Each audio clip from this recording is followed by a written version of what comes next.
Good morning students. I am Rama Devi working as a chemistry faculty in Target English Medium School.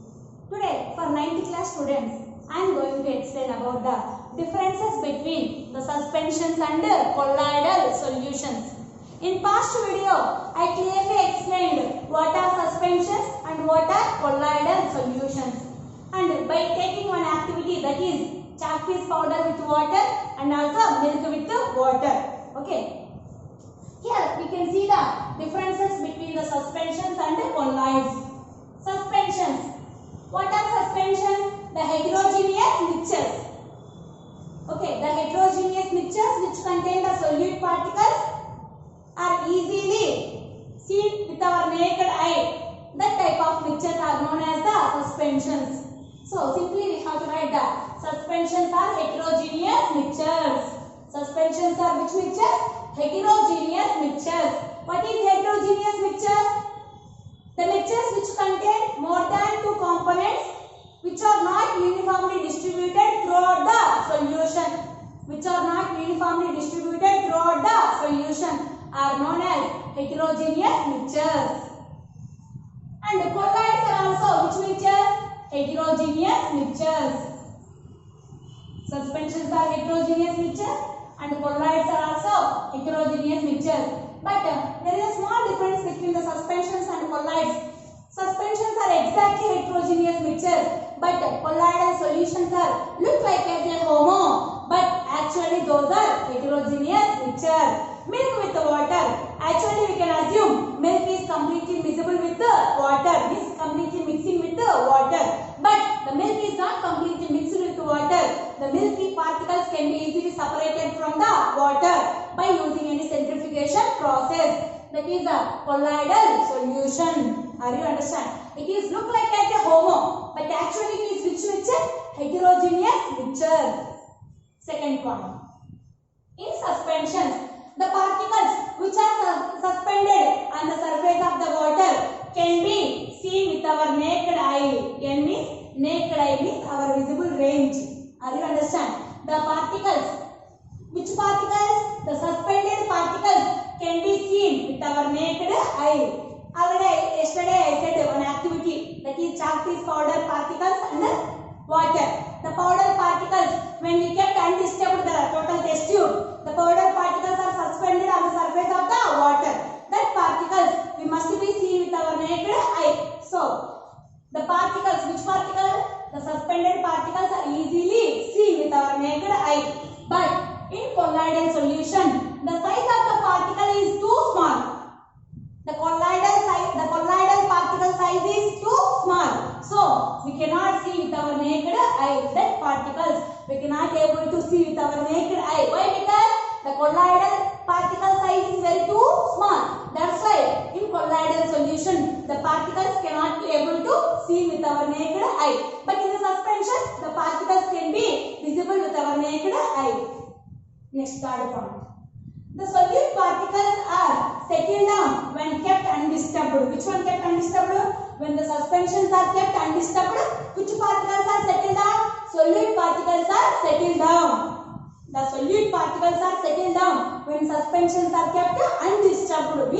When we cannot disturb the test tube, the chalk piece powder and water mixture is there in test tube. When we cannot disturb the test tube, what happened? The chalk piece powder particles are settled down of the test tube or not? Yes, compulsory. The solute particles are settled down when we kept undisturbed the test tube. And it does not. The solute particles are settled down. So when we scatter a beam of light, what happened?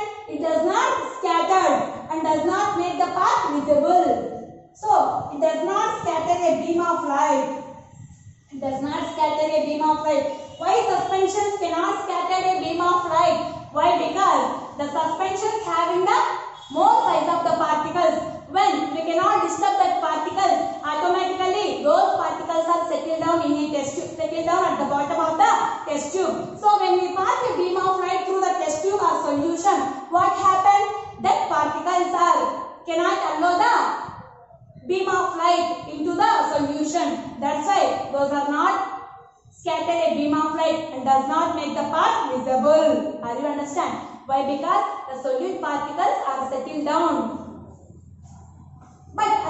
the colloidal solution, the particles are not settled down.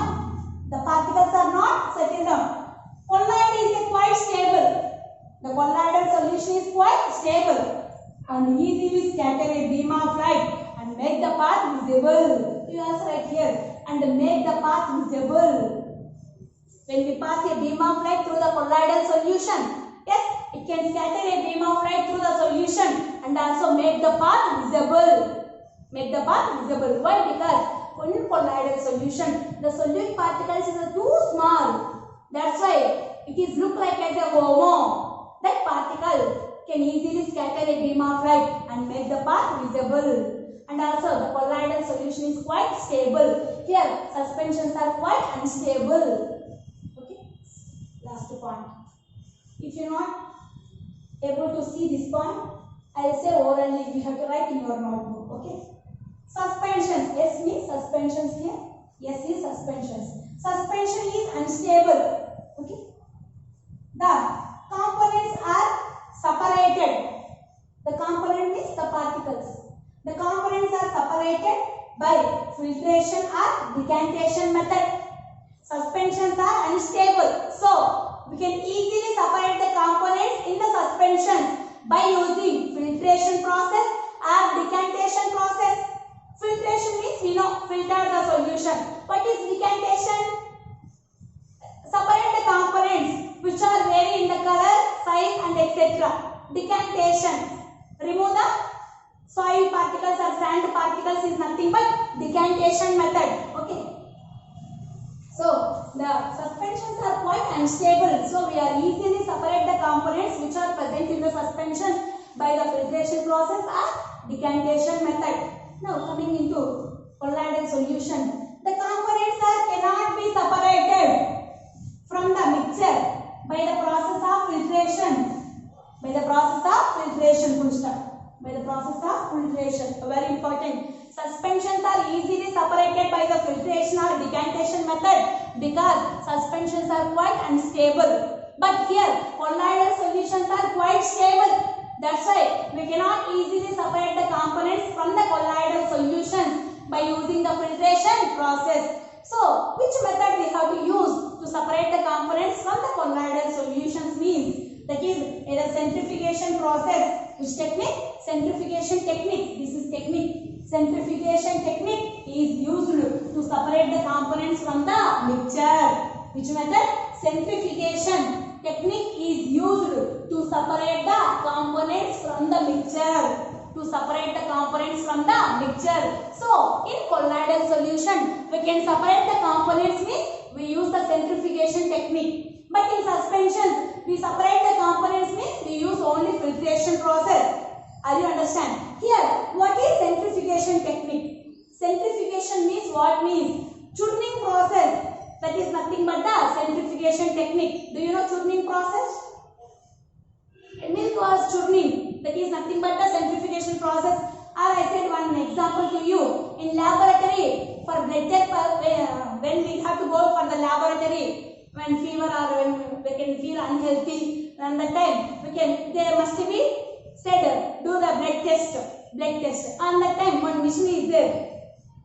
In one test tube they are poured the blood sample and kept in the one mission. That is nothing but centrifugation mission. Which mission that one? Centrifugation mission. And that what happened means high density particles are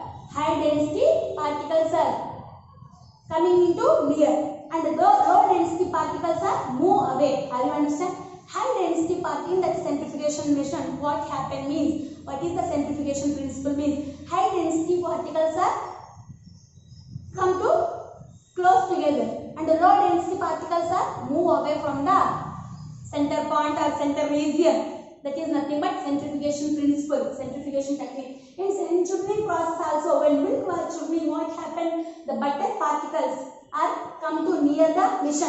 Which one? That one churner. Okay. Near to the churner. And lightweight density particles of the milk, that is buttermilk particles are move away from the churner or not? Do you observe that point? When we have to churn that, when we apply the churning process for the buttermilk, what happened? High density particles, that is butter particles are near to the churner and the lightweight particles of the buttermilk are far away from the churner. That is the main process here. High density particles are comes to close together, and the lightweight particles, that is low density particles, are far away from the churner. Okay, that is centrifugation reaction. Okay, that is nothing but centrifugation technique. By using that technique, we have to separate the components from the colloidal solutions. So, are you understand clearly what are the differences between suspensions and colloidal solution? Suspensions are heterogeneous mixtures and colloidal solutions are also heterogeneous mixtures. And what is the second point means? The particles can be seen with our naked eye in suspensions, but in the colloidal solutions, the particles cannot be seen with our naked eye because the colloidal particle size is too small. That's why we cannot able to see by using our naked eye. And yesterday I told the size of the colloidal particles between 1 to 100 millimeters. And third, particles, when the suspensions are kept undisturbed, the solid particles are settled down. That's why the suspensions cannot scatter a beam of light. But the colloidal solutions are, in the colloidal solution, the particles are not settled down. They are quite stable. That's why they are easily scattered a beam of light. Suspensions are unstable, so the components are easily separated by the filtration process or decantation method. Here, colloidal solutions are stable. That's why those are not easily separated by the filtration process. That's why they are used a separate technique or method, that is centrifugation method, for separate the components from the colloidal solutions. Are you understand the differences between the suspensions and colloidal solutions?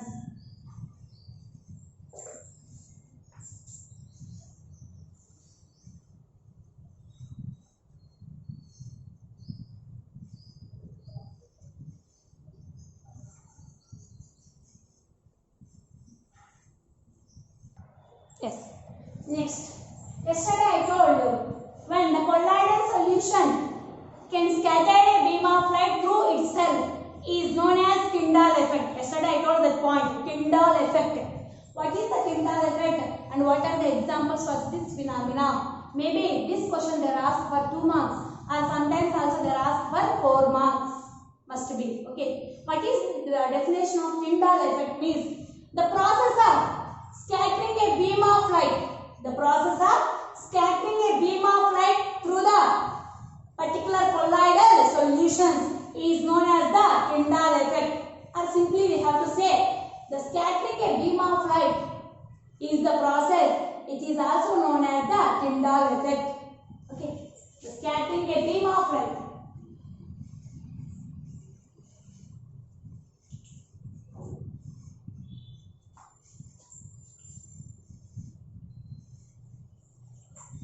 Which light? Visible light. Scattering a beam of visible light. And make the path visible. And make the path visible. And make the path visible. It is called, or it is known as Tyndall effect. Why we can call as this effect is called Tyndall effect means the scientist who discovered it, beyond of this scientist only, we can get the name Tyndall effect. The scientist name is Tyndall. Scientist name is Tyndall. That's why who discovered this effect means based on that person only they kept the name of this effect. That is Tyndall effect. Nothing but scattering a beam of light into the solution and make the path visible. That process is also known as Tyndall effect. Okay. How we can, this effect is, how we can give some examples for this effect means examples. Yesterday I told to you, milk plus water, when we pass a beam of light through the milk solutions or milk, the solution of milk is easily scattered a beam of light and make the path visible. That is also examples for this Tyndall effect or this effect. And also we can give the examples for this effect when we pass a fine beam of light.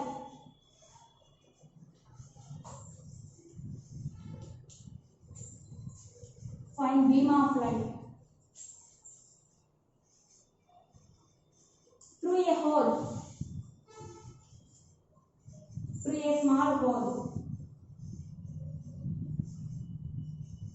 When we pass a fine beam of light through a small hole,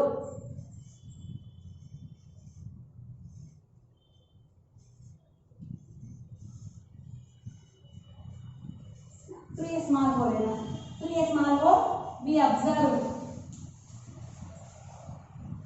observe the Tyndall effect.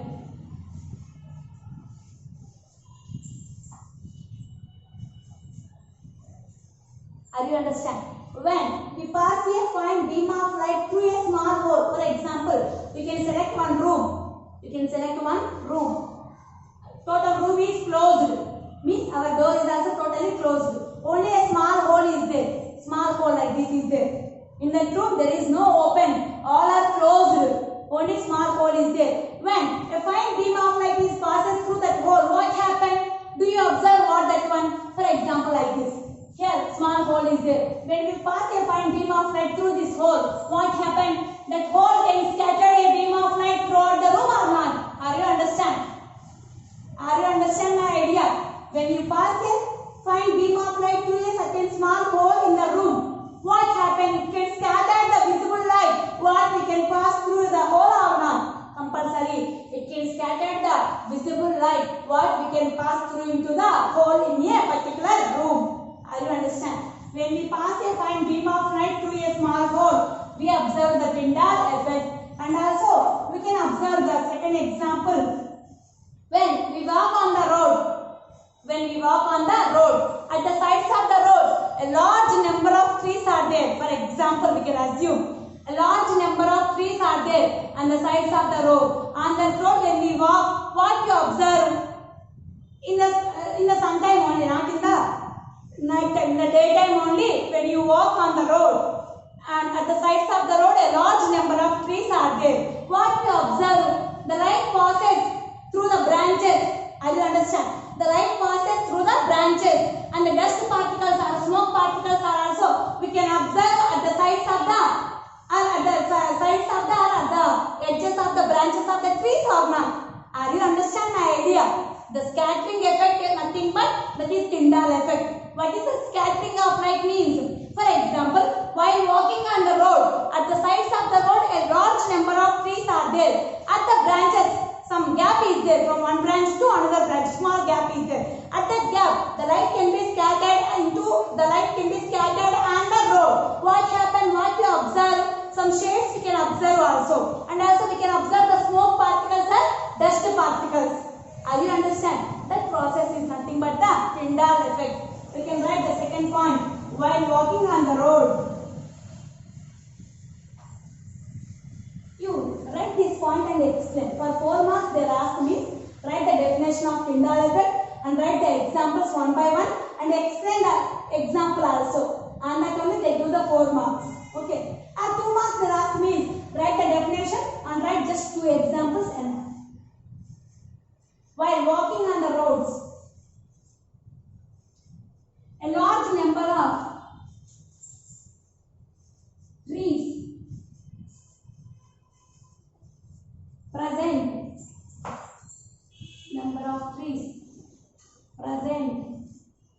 on the sides of the roads.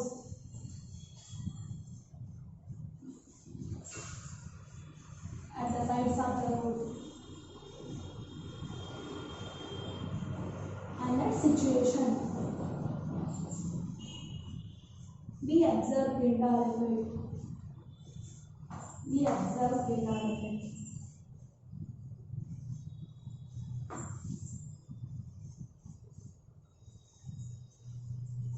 At the sides of the road, a large number of trees are there. At that branches, the sunlight is passes, and also we observe the dust particles or smoke particles. And the process is nothing but the Tyndall effect.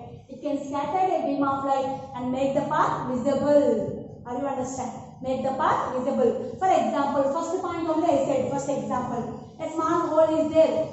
Through that hole we can pass a beam of light. Total room is closed. That small hole is also closed. What happened? Can you able to see in that room anything is there or what happened also? No, we cannot able to see. When that hole through that hole we can pass a beam of light means we can observe something what happened in that room. where the objects are presented. What happened also we can observe carefully. Okay, that is nothing but the scattering of light. Not only these 2 points, some more examples I will give to you. Third example is in the kitchen also. Third example, I have this one. This is the third example. In the kitchen also you observe the smoke and dust particles are exposed to the which one? Third example. In the kitchen.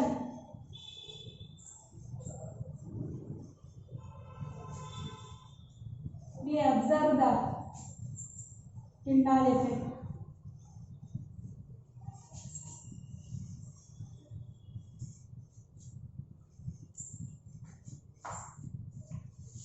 In fourth example, you have to write an activity also in fourth example. Selected one room. Selected one room. You have to select one room. For fourth example, in the form of activity, I will explain here. Select one room. Close the all windows. Close the all windows.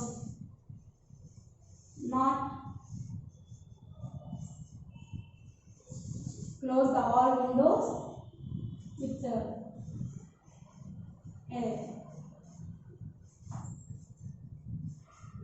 slit. Close the all windows means not permanently totally closing. Open a small slit. Slit means slightly small gap. You have to give the small gap to the window. Close the all windows, but with a slit of some gap, and give some gap also you have to write. Close the all windows, but give a small gap. A small gap. Why? Because when fall on the sunlight, when the sunlight falls on the window, some of the amount of sunlight is enters into the room or not. On that time only we can observe the Tyndall effect. Okay. That sunlight is also must be, it is a straight, it is a forward to the sun. When sunlight is directly falls on the window, slit area. Slit means slightly we have to give some gap. Select one room, close the all windows but give a small gap. And when sunlight falls on the gap,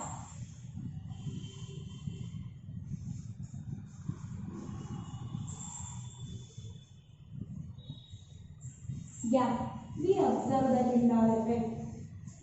We observe the Tyndall effect. What happened when sunlight falls on the gap, the slit area? What happened? It can scatter the beam of light or not like this. This is the small area. When sunlight passes directly on here, what happened? It can scatter a beam of visible light or not, and make the path will be visible. Are you understand? In night time, we have to use the torch light. Why we can use the torch light? In night time, there is no sunlight in the night time. What happened? We cannot find out the path also. Are you understand? We cannot find out what happened in our area also. That's why we use the torch lights. Are you understand? The torch light, how it can help to us means the torch light can pass a beam of light and make the path visible. That process is nothing but the Tyndall effect. Are you understand clearly? I hope by taking this example you understand clearly. Why we can use the torch light means the torch light can scatter a beam of light and make the path visible. When sunlight falls on the gap, we observe the Tyndall effect. These are the examples for Tyndall effect. Tyndall effect nothing but scattering a beam of light and make the path visible. That process is known as the Tyndall effect. A number of examples we have taken for this effect. This effect is known as Tyndall. Why we can get the name of Tyndall effect means the scientist who discovered it means that is Tyndall. The scientist name, based on that scientist name only we kept the name, that is Tyndall effect.